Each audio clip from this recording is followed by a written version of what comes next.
à partir de 1972, c'est la descente aux enfers de l'économie malgache. C'est la descente aux enfers de l'économie malgache.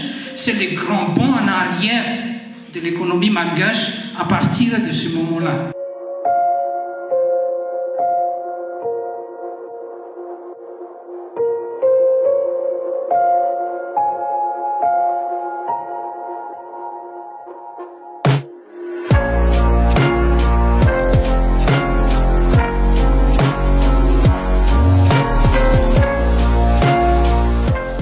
Cette décision en mai 1972, désolé pour vous, je ne dis pas que c'est pour cela que j'insiste, politiquement c'est correct.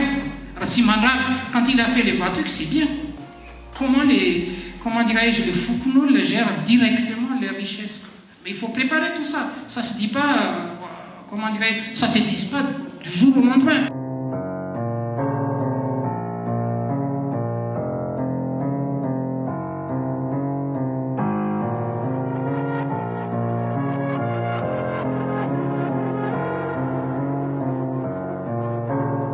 Sur le plan économique, le choix économique qui a été pris par la Seconde République en 1975, pour nous les économistes, ça s'appelle le contresens économique.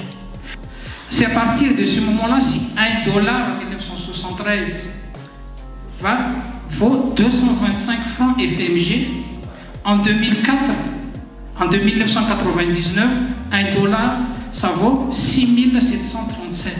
Entre 1980 et 1985, le PIB malgache a baissé de 10%.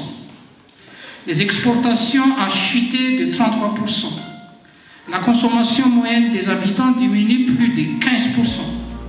Le pouvoir d'achat des malgaches, des fonctionnaires surtout, a baissé de 50%.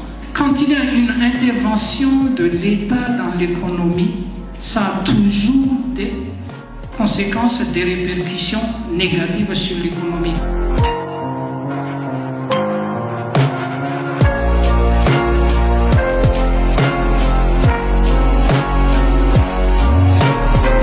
On ne peut pas accuser la colonisation, 60 ans après l'indépendance, comme étant la seule et unique responsable de la défaillance économique, de la situation économique que nous avons actuellement.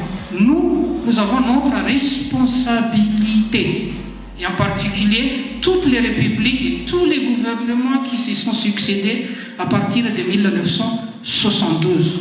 C'est ce qu'on appelle une erreur économique, pour ne pas dire un crime économique, le départ de la zone franc.